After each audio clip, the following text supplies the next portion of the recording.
और महालक्ष्मी सेल्स आपके लिए तैयार है लेटेस्ट कंज्यूमर अप्लायंसेस के साथ। Branded air conditioners, best brands, best offers के साथ आपके लिए अवेलेबल है महालक्ष्मी सेल्स में। एयर कूलर्स जो आपके पूरे घर में ठंडी हवा से आपके दिन को और खुशनुमा बनाए। Single door refrigerator, double door refrigerators, inverter battery, deep freezers, visi cooler, LED televisions, semi and fully automatic washing machines, water purifier, RO plus UV, आटा चक्की, water dispensers, water coolers, mini refrigerators, सभी appliances best brands के best offers के साथ आपके लिए available है Mahalaxmi sales में।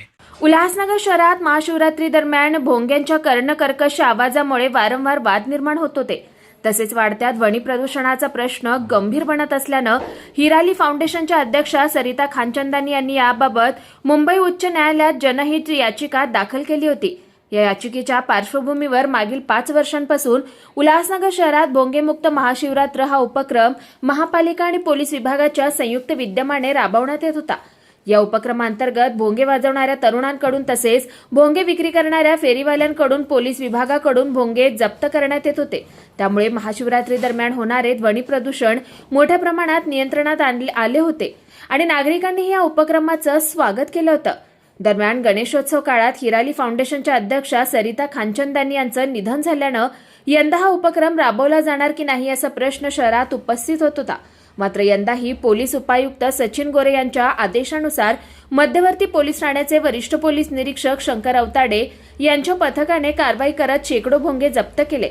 या कारवाईमुळे यंदाही उल्हासनगरमध्ये भोंगेमुक्त महाशिवरात्र साजरी झाली।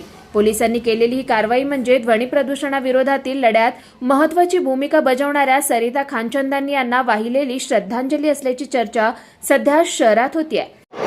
सर्वप्रथम सर्वांना महाशिवरात्रीच्या हार्दिक शुभेच्छा। आज रोजी महाशिवरात्री असल्याने शिवमंदिरामध्ये मोठ्या प्रमाणात गर्दी झालेली आहे। माननीय उच्च न्यायालयाने या टिप्पणीच्या बाबतीत वगैरे आवाजाच्या बाबतीत जे निर्देश दिले होते त्या निर्देशास अनुसरून आम्ही जे काय मोठे आवाज होणारे जे टिप्पणी किंवा इतर वाद्य आहेत त्यांना आम्ही सध्या बंद केलेलं आहे इथं आणि जर कोणी घेऊन आलेलं असेल त्याच्यावरती कारवाई केलेली आहे। या अगोदर येथील सामाजिक कार्यकर्त्या सरिता खानचंदानी याच परिसरातल्या राहणाऱ्या होत्या, त्यांनी हा मुद्दा उचललेला होता आणि त्यानुसार माननीय उच्च न्यायालयाने काही निर्देश दिले होते त्या निर्देशाचं आम्ही सध्या तंतोतंत पालन करीत आहोत। Bureau report Swanand media Ulhasnagar.